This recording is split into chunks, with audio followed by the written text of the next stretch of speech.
अस्सलाम वालेकुम व्यूवर्स, मैं हूं फिज़ा मीर और फिज़ा मीर चैनल पे आपको वेलकम करती हूं। आज की वीडियो में मैं आपको बताऊंगी शलवार, ट्राउजर्स और कैप्री वगैरह में जो इलास्टिक डाला जाता है उसकी मदद से आप किस तरह से अपने बेली फैट को कम या ज़्यादा दिखा सकते हैं। तो चलिए शुरू करते हैं आज की वीडियो।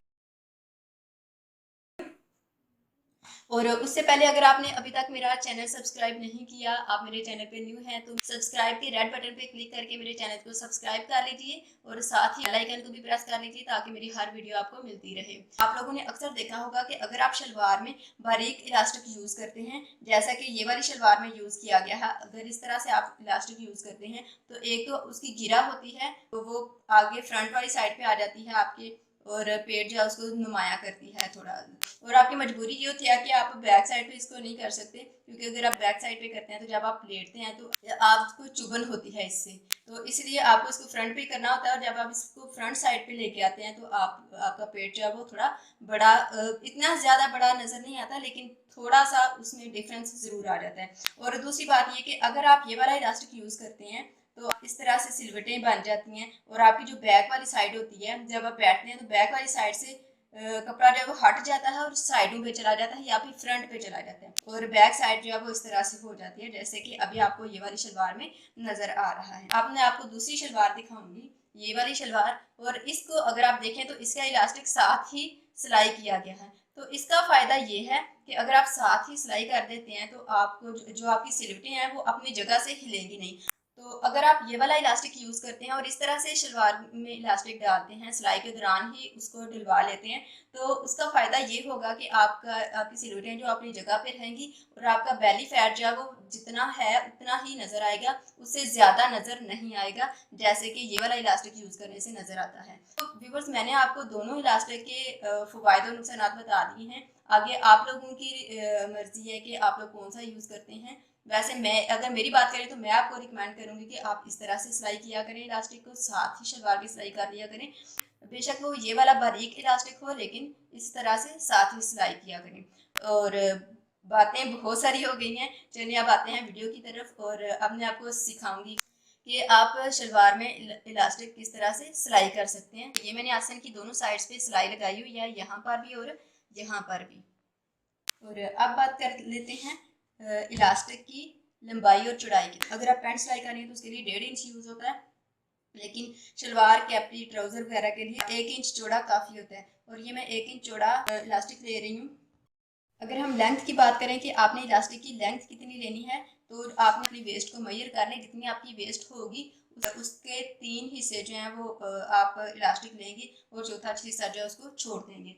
फॉर एग्जाम्पल हमारी वेस्ट है 32 इंच, तो 32 इंच के लिए हम 8 इंच जो है वो छोड़ देंगे और बाकी का जो इलास्टिक होगा वो हम ले लेंगे।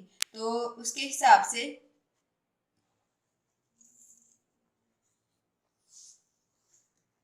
24 इंच हमें चाहिए। तो यहाँ पर हम 24 इंच से 1 इंच एक्स्ट्रा लेंगे। 1 इंच एक्स्ट्रा जो हम लेंगे वो हम इसको आपस में अटैच करने के लिए लेंगे। ये हमने आसन की सिलाई लगा ली है, दूसरी साइड पे भी इसी तरह से हमने आसन की सिलाई लगा ली है। इसको हम इस तरह से कर लेते हैं, इस तरह से।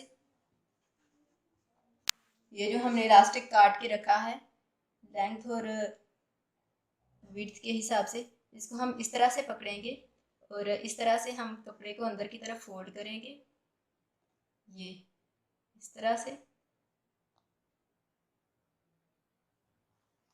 इस तरह, और फिर इसको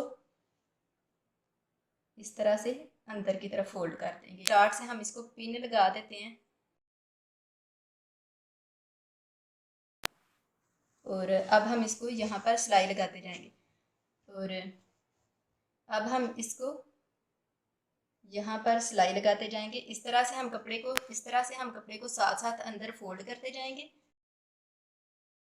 लेकिन हमने जो सिलाई लगानी है वो इलास्टिक के ऊपर नहीं आनी चाहिए, बल्कि यहाँ पर कपड़े के ऊपर हमने लगानी है, किनारे पे, इलास्टिक पे नहीं लगानी।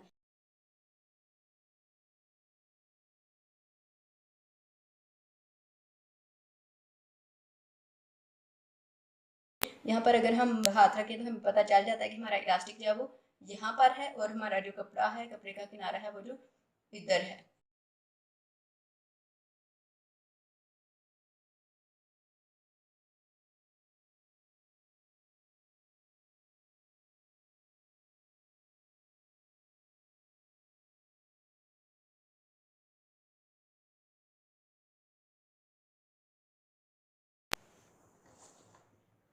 और अभी ये इलास्टिक ख़त्म होने वाला है, तो हम इसको आहिस्ता से पाँव को उठा लेंगे इस तरह से करके, और आहिस्ता से आराम से इसको खींच देंगे।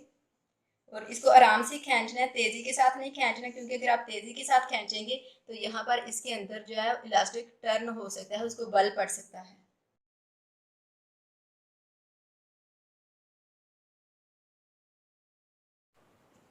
और ये हमने खींच के निकाल लिया है। अब हम इस तरह से इसको दोबारा से उसी तरह से हम सिलाई लगाते जाएंगे एंड तक।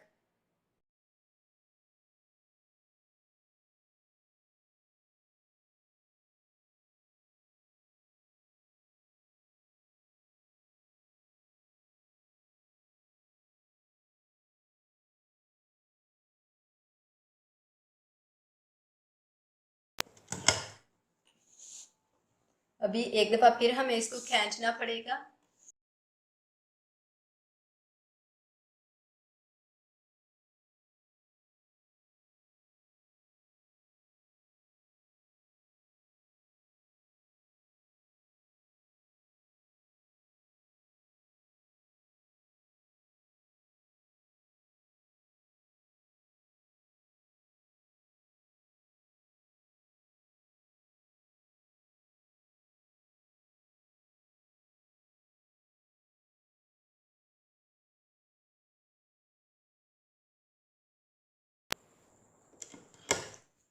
अब ये पिन आ गई है, तो यहाँ से हम इसको निकाल लेंगे।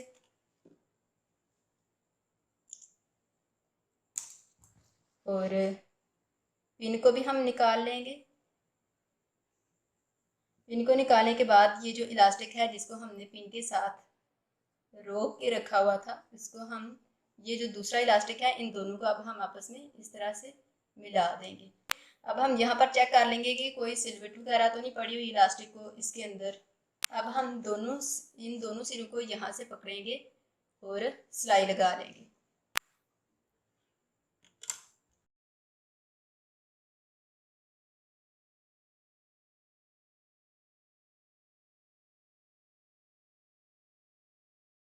ये हमने सिलाई लगा ली है इलास्टिक को। अब हम इसको इस तरह से अंदर की तरफ जाने देंगे। इलास्टिक जोड़ने के बाद ये जो सुराख रह गया है, यहाँ पर हम सिलाई लगा लेंगे।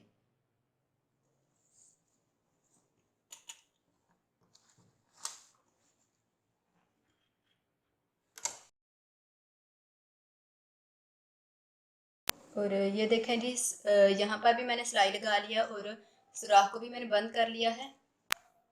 अब हम इसकी सिलवटें जो है वो हर जगह पे इक्वल कर लेंगे, यानी कि कहीं पे कम या ज़्यादा ना हो जाए। इस तरह से इसको हम खींचेंगे तो खुद ब खुद ही वो हो जाएंगी। और अगर रह जाती हैं तो फिर भी हम इसको इस तरह से करके सिलवटें इसकी जो है बराबर कर लेंगे हर जगह पे। यानी कि ऐसा नहीं होना चाहिए कि कहीं पे सिलवटें जो है वो ज़्यादा हों और कहीं पे कम हों। ये हमने सिलवटों को इक्वल कर लिया है। अब हम यहाँ पर दरमियान में सिलाई लगाएंगे। अब हमने सिलाई किस तरह से लगानी है कि टांके का साइज जो है उसको फुल बढ़ा देना है हमने, और इसको इस तरह से खींच के हमने सिलाई लगानी है। सिलाई जो लगानी है हमने वो बिल्कुल दरमियान में लगानी है।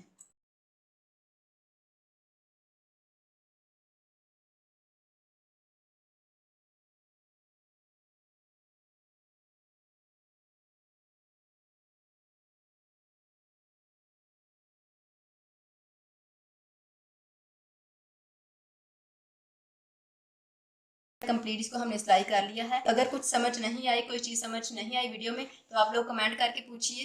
इसके अलावा आप भी कमेंट करके मुझे बताइए कि आपको मेरी ये वीडियो कैसी लगी। और अगर आप लोगों को वीडियो पसंद आई हो तो इसको लाइक करें और मेरे चैनल को सब्सक्राइब करना ना भूलें। अपना और अपने प्यारों का ख्याल रखें। अल्लाह हाफिज़।